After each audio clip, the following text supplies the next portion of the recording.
ये है ताज media group और आप देख रहे हैं ताज न्यूज, आईना सच का। आप शांत हो जाओ, आप शांत हो जाओ। आज के इस विशाल रैली के अध्यक्ष जी, समाजवादी पार्टी के राष्ट्रीय अध्यक्ष अखिलेश यादव, पूर्व मुख्यमंत्री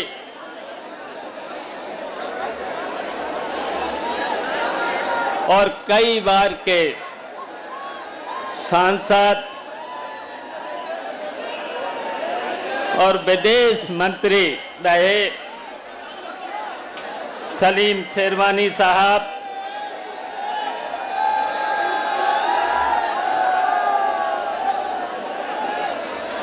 आपके 5 बार के विधायक रहे बाबूजी ओमकार सिंह जी और आपके लोकप्रिय विधायक ब्रजेश यादव,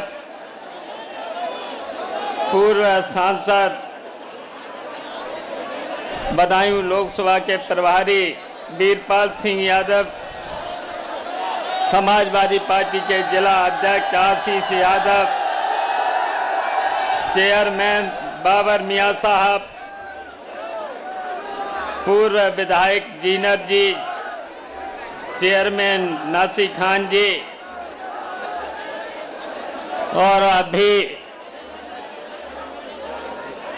बसपा छोड़ करके पूर्व विधायक हाजी बेतन जी, नेम सिंह यादव जी, सतीश यादव, सुरेश यादव, भूदेव जिला अध्यक्ष आम आदमी पार्टी मांगेराम कश्यप, किरणपाल कश्यप, ठाकुर धर्मपाल सिंह, जिला कांग्रेस पार्टी के अध्यक्ष ओमकार सिंह जी, संचालन कर रहे नवाब सिंह जी और यहां उपस्थित इस जन सैलाव में इस भूड़ के, और सबसे पहले तो हम इस भूड़ भूमि को नमन करता हूं और इसलिए नमन करता हूं, मैंने तो यहां के हर गांव का भूड़ को भी देखा है और मैंने तो ये भी देखा इस भूड़ जमीन को पानी की बहुत दिक्कत हुआ करती थी और मैंने तो ये भी देखा कि जब जब सेस्पान बदायूं में नेताजी को आने का मौका मिलता था तो ऐसी भूड़ की पवित्र धरती पर नेताजी यहीं पर हेलीकॉप्टर उतारते थे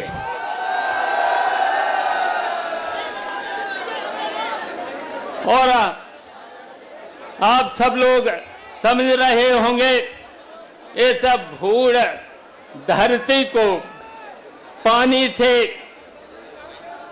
और सरकारी ट्यूबवेल देख करके नेताजी ने ही इस जमीन को समतल बनाने का काम किया है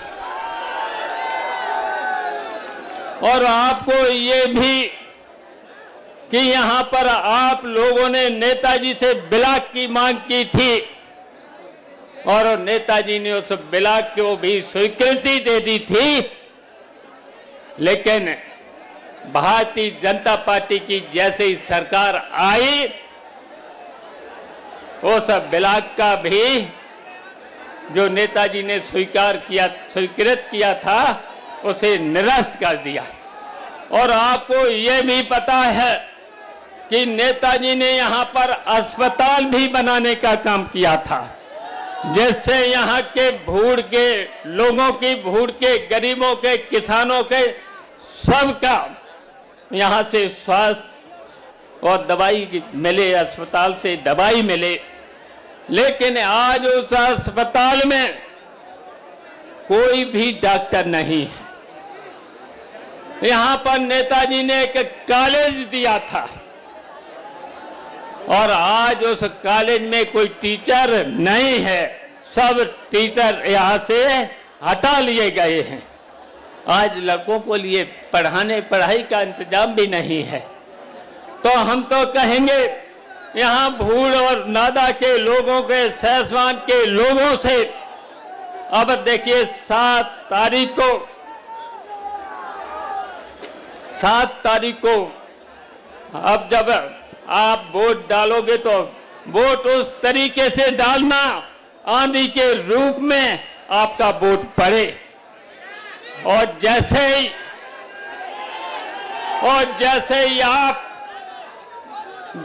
ही आप यहां पर वोट डालेंगे, और हमारी ये भी अपील है, आप सब लोगों से ये भी अपील है, 12 बजे तक और ज्यादा 12:30 बजे तक 70% वोट आपका जरूर पड़ जाए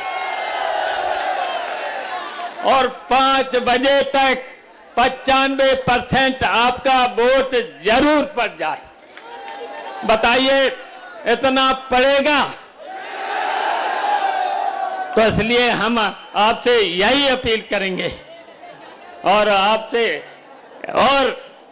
और हम आपको भरोसा दिला के जाते हैं।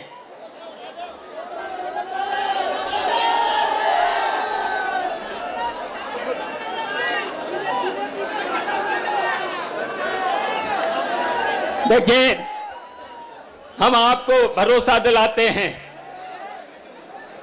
5 मई को ये भारतीय जनता पार्टी की सरकार हट जाएगी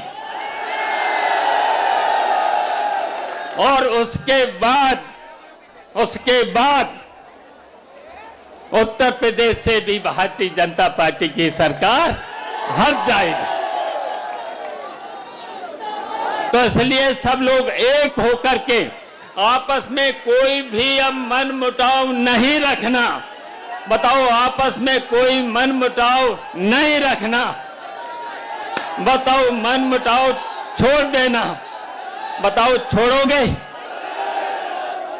तो निश्चित अब आप सब लोगों से हमारी अपील है 7 तारीख को आदित्य यादव को वोट देकर और अखिलेश यादव के चेहरे पर और नेताजी की श्रद्धांजलि पर 7 तारीख को साइकिल का बटन इतना दबे कि भारतीय जनता पार्टी के लोग और भारतीय जनता पार्टी के लोग वोट के रूप में 7 तारीख को ऐसा बटन दबाना, इंजेक्शन के रूप में ऐसा बटन दबाना तो इसकी चीख दिल्ली तक पहुंचे। तो हमारी यही अपील है, सब लोगों से यही अपील है, इंजेक्शन की आवाज दिल्ली तक जरूर पहुंचे। जय हिंद।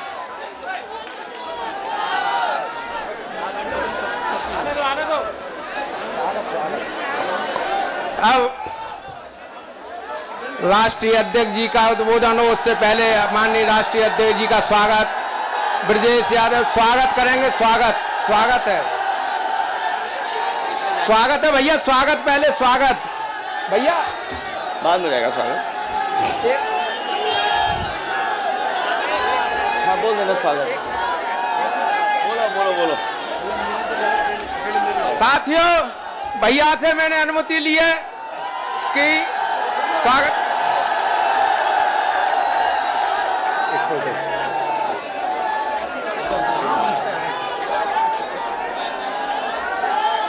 ब्रजेश जी तलवार देकर स्वागत कर रहे हैं।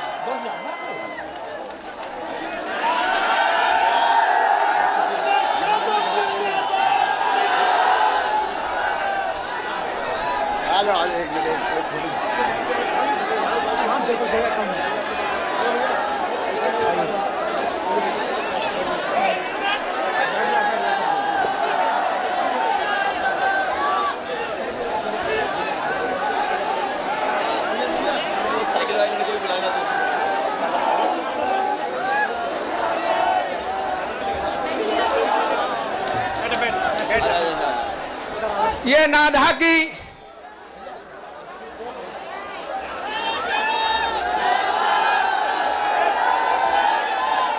भैया नाधा की ये वो सरजमी है। भैया मेरी बात को जरा 1 मिनट 1 सेकंड भैया मेरी बात। 96 का लोकसभा का चुनाव चल रहा था। पीछे से उधर से जाना उस तरफ से। इधर से बताएंगे आपको।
भैया एक सेकंड मेरी बात। 96 का लोकसभा का चुनाव चल रहा था। आदरणीय सलीम साहब बैठे हैं, चुनाव लड़ रहे थे। पता नहीं नेताजी को कैसे किसी ने कह दिया कि भूड़ के लोग नाराज हैं। भैया मैं विश्वास दिलाता हूं इसी धरती पे इसी मंच से नेताजी बोलने आए थे और धोखे से उन्होंने अपने कुर्ता के कोन पकड़ लिए थे। ऐसे लोगों ने समझा कि नेताजी ने झोली फैला दिया। 15 मिनट नेताजी को बाहर रोकना पड़ा और 15 मिनट लोगों के आंसू नहीं रुके थे। ये वो धरती है। और मैं एक निवेदन और भैया आपसे करना चाहता हूं, एक निवेदन भैया और करना चाहता हूं। नेताजी हमेशा कहते कि सैफ भाई मैंने जन्म जरूर लिया लेकिन लादा मेरा दिल की धड़कन है। यहाँ के लोगों की मांग है सब हाथ उठा के मेरा समर्थन करना कि नेताजी की प्रतिमा नादे में लगनी चाहिए। नेताजी की प्रतिमा नादे में भैया आप वादा करेंगे उसका अनावरण आपके कर कमलों द्वारा होगा। उसकी प्रतिमा का जमीन का यहाँ के विधायक जी ब्रजेश यादव करेंगे लेकिन अनावरण आपको करना पड़ेगा। ये भैया आपको विश्वास दिलाना होगा। तो मैं आमंत्रित करता हूं भैया को 2 लाइनों के साथ। राहें जहां तक जाएंगी रागीर वहां तक जाएगा। राहें जहां तक जाएंगी रागीर वहां तक जाएगा। तुम दरिया से क्या पूछ रहे हो नीर कहां तक जाएगा। अरे खींच धनुष की डोर निशान और साध अपनी मंजिल का, बाकी बाद में देखेंगे कि तीर कहां तक जाएगा। आज इन राष्ट्रीय अध्यक्ष जी अखिलेश यादव, अखिलेश यादव।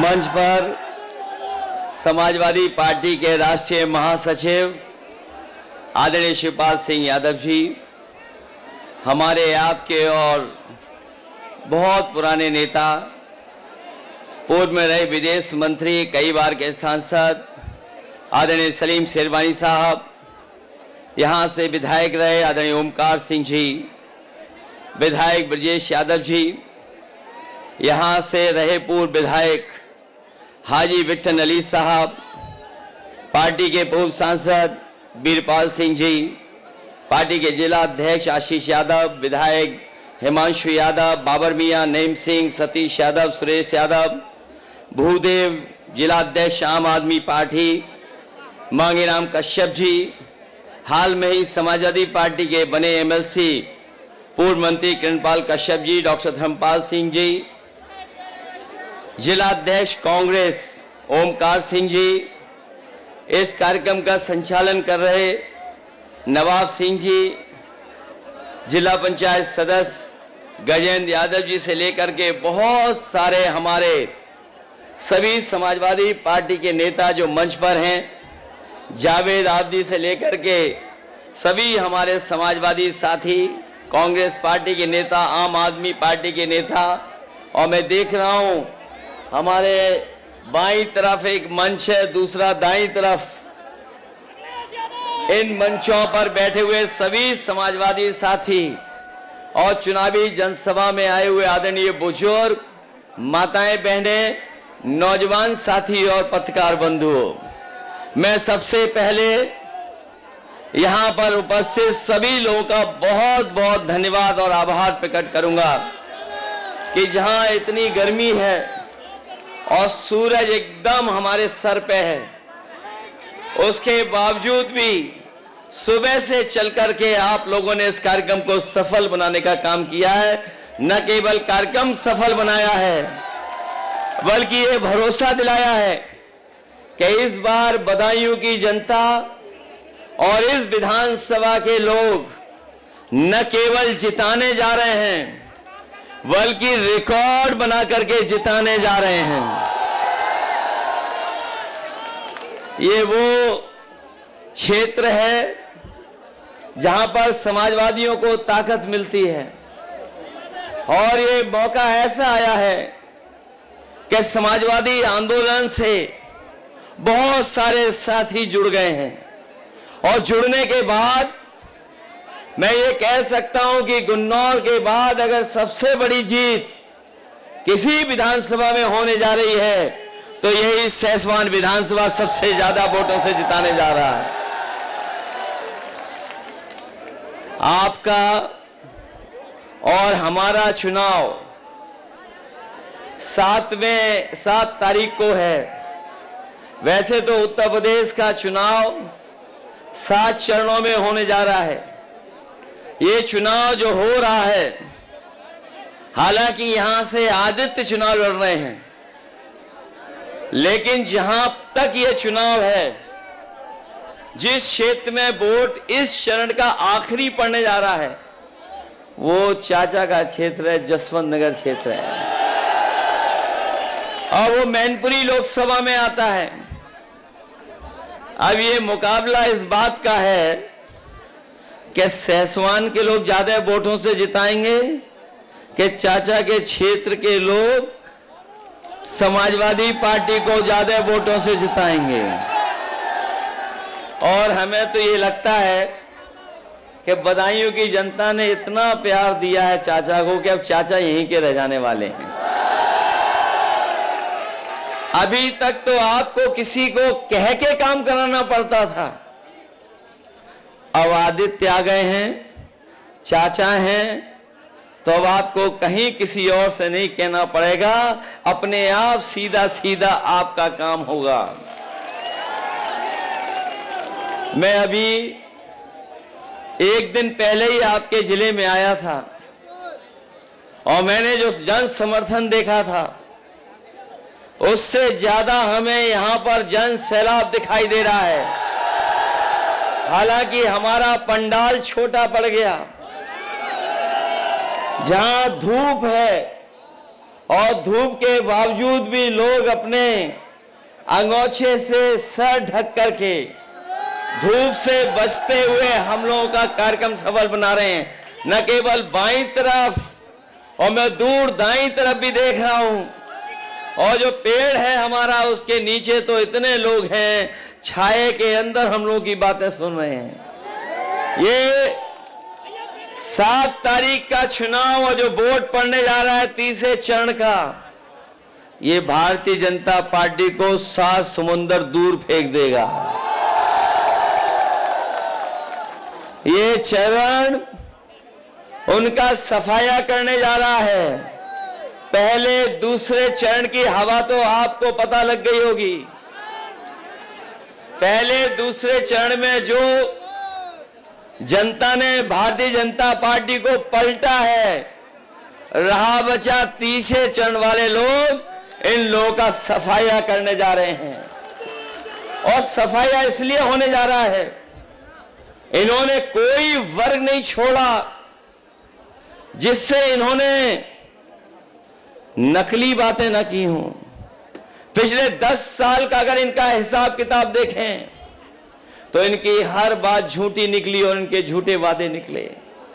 यही लोग कह रहे थे कि हम किसानों की आय दोगुनी कर देंगे, आज किसान अपना हिसाब किताब लगाता है, लागत को देख करके चिंता करता है, और इस महंगाई में जो उसका मुनाफा होना चाहिए, जो पैदावार का मूल्य होना चाहिए, वो ये सरकार दे नहीं पा रही है। और परिणाम यह है कि लागत लगाने के बाद, अपनी मेहनत पूरी करने के बाद भी हमारा किसान खुशहाल नहीं हो पा रहा है, गांव के लोग खुशहाल नहीं हो पा रहे हैं। जो लोग कहते थे आय दोगुनी कर देंगे, उन्होंने 3 काले कानून लाने का काम किया था, और उनकी साजिश थी कि हम किसानों की जमीन भी छीन लें, उनकी पैदावार पे भी कब्जा कर लें। लेकिन हम अपने किसानों को बधाई देना चाहते हैं, वो जाकर के दिल्ली में धरना दिया, बैठे रहे, कीलें लगी, दीवारें बनाई गई, ट्रैक्टरों को डीजल नहीं भरने दिया, लेकिन उन्होंने अपना आंदोलन पीछे नहीं किया, और तब तक डटे रहे जब तक सरकार ने 3 काले कानून वापस नहीं ले लिए। लेकिन अभी लड़ाई किसानों की खत्म नहीं हुई है। ये वही लोग हैं जो एमएसपी देने से पीछे हट रहे हैं। इस बार समाजवादी पार्टी और इंडिया गठबंधन ने तय किया है, अपने किसानों को, गरीबों को खुशहाल बनाने के लिए सरकार बनने के बाद किसानों को एमएसपी का कानूनी अधिकार दिला करके किसानों को खुशहाल बनाने का काम करेंगे। ये लोग जो विकसित यात्रा कर रहे थे, गांव-गांव जाकर के अपनी पार्टी का प्रचार कर रहे थे, हाँ, हमारे प्रधान और गांव के रहने वाले लोग जानते होंगे, अगर प्रधानों ने सहयोग न किया होता तो इनकी विकसित यात्रा भी गांव नहीं पहुंच पाती। विकसित यात्रा, यह हमारा किसान तभी विकसित और खुशहाल होगा जब उसकी पैदावार की सही कीमत मिलेगी। ये सरकार अगर पैदावार की कीमत नहीं देना चाहती तो किसानों ने भी मन बना लिया है कि इनको बोर्ड से हटा करके इन सरकारों को बाहर करने का काम यही किसान और गरीब करेंगे। केवल एक धोखा नहीं, जो लोग जानकार होंगे वो जानते होंगे, इन्होंने किसानों से वादा किया था कि उनकी भी मदद की जाएगी, कर्ज माफ किया जाएगा। बड़े बड़े उद्योगपतियों का तो कर्ज माफ कर दिया, लेकिन हमारे किसानों का कर्ज माफ नहीं किया। जिस समय कर्ज माफ करने का फैसला सरकार ने लिया उद्योगपतियों का, सरकार ने कहा कि जिन उद्योगपतियों का, बड़े लोगों का 5 करोड़ से ऊपर बैंकों से कर्ज है, उन्हीं का कर्ज माफ होगा। हमारा किसान मायूस रह गया, क्योंकि किसान का कर्ज करोड़ों में नहीं है, लाखों में है। हम अपने किसान भाइयों को और गांव के रहने वालों को भरोसा दिलाना के जा रहे हैं, इंडिया गठबंधन समाजवादी सरकार बनेगी तो आपका भी कर्ज पूरा का पूरा माफ होगा। अगर उद्योगपतियों का माफ हो सकता है तो हमारे किसानों का कर्ज क्यों नहीं माफ होगा। मैं देख रहा हूं कि कभी कभी कुछ नौजवान ये अहीर रेजिमेंट की भी तख्ती ऊपर कर देते हैं। मुझे याद है 2019 का चुनाव, हमने कहा कि अकेली अहीर रेजिमेंट नहीं बनेगी, इसके साथ साथ गुजरात की भी रेजिमेंट बनेगी। अगर आप और हम लोग फौज में जाकर के देश की सेवा करना चाहते हैं तो और प्रदेश के लोग भी आए और सेवा करें। लेकिन जो लोग भारत माता की जय के नारे लगाते हैं, कोई कार्यक्रम, कोई सभा बिना भारत माता की जय किए खत्म नहीं होती। हम और आप लोग भी भारत माता की जय बोलते हैं, लेकिन दुर्भाग्य देखो, जो फौज हमारी सीमा पे खड़ी होती है, जो अलग सी परिस्थितियों में देश की सीमा की रक्षा करती है, उस नौकरी को इन्होंने आधा अधूरा बना दिया। अग्निवीर जैसी नौकरी बना दी। हम अपने नौजवानों को कह के जा रहे हैं, इंडिया गठबंधन और समाजवादी सरकार बनेगी, अग्निवीर जैसी व्यवस्था को हमेशा हमेशा के लिए खत्म करने का काम करेंगे। ये अग्निवीर आधी अधूरी नौकरी है। अगर कोई इसमें चला भी जाएगा तो कितने साल का मौका मिलेगा उसे? 4 साल का मौका मिलेगा, और आपको जो सुविधाएं मिलनी चाहिए वो भी नहीं मिलेंगी। याद होगा नेताजी ने अपने शहीद जवानों के सम्मान में यह फैसला लिया था कि अगर कोई जवान सीमा पर शहीद होगा तो उसका पूरा का पूरा सरकार खर्चा करेगी और पूरे सम्मान के साथ उसके घर परिवार में पार्थिव शरीर पहुंचाया जाएगा।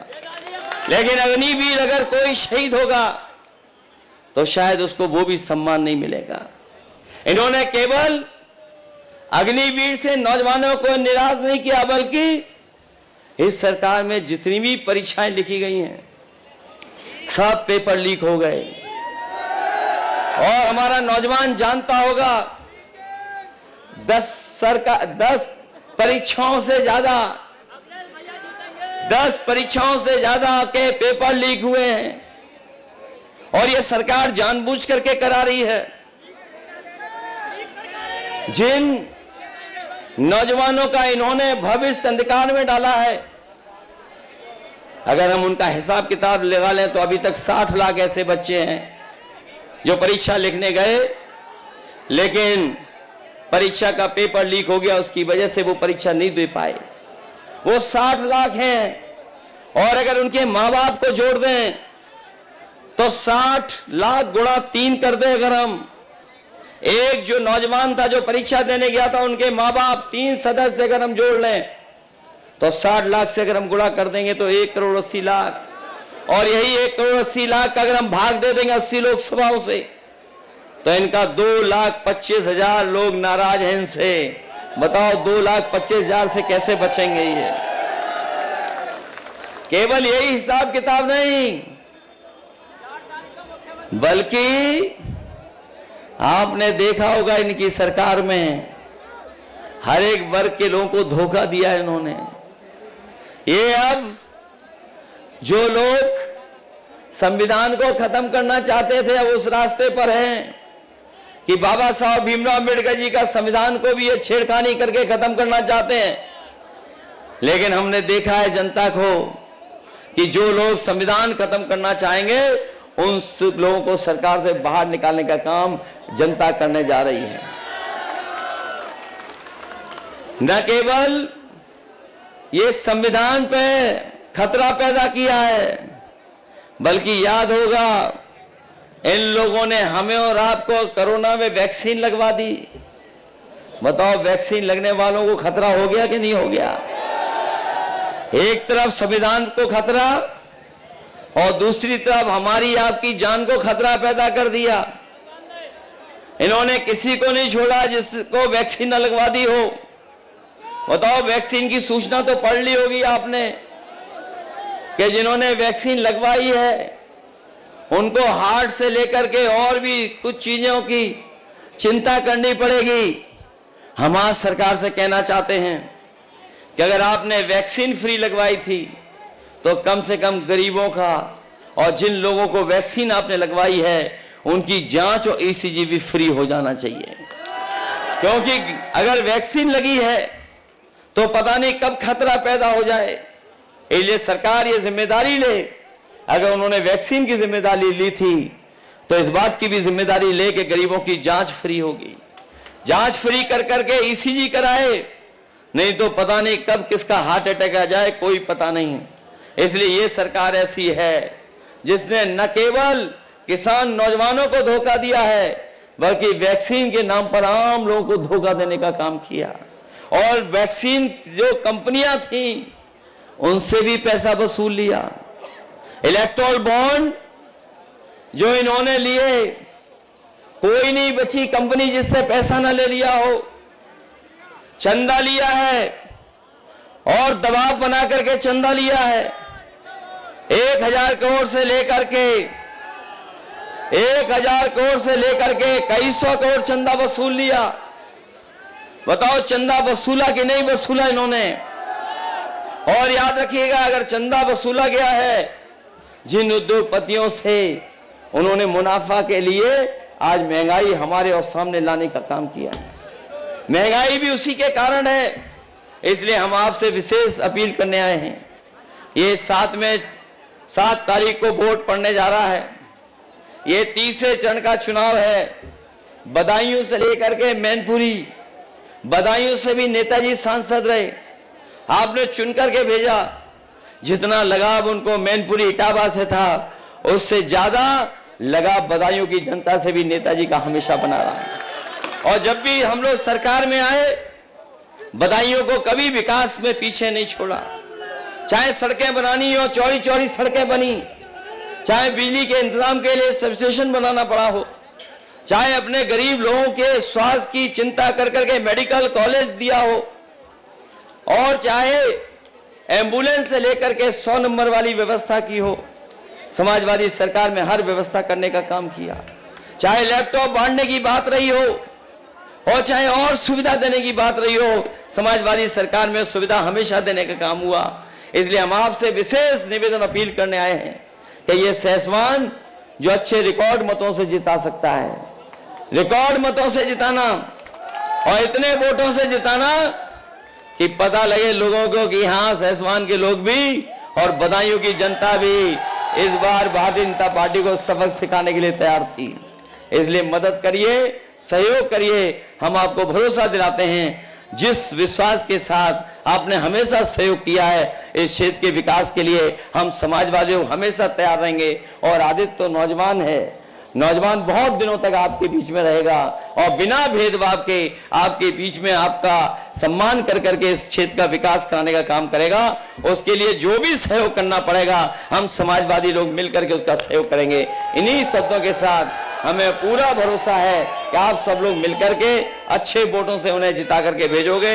आप सबका बहुत बहुत धन्यवाद और बहुत बहुत आभार प्रकट करता हूं। अखिलेश यादव जिंदाबाद।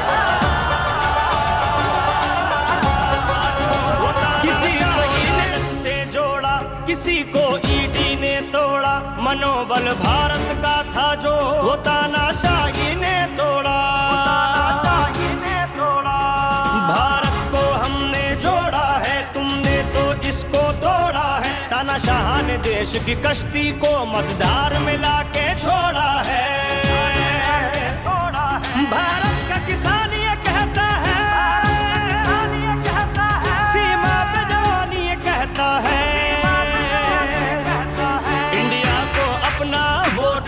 गठबंधन को तुम वोट दो, इस देश की खातिर वोट दो, अखिलेश की खातिर वोट दो।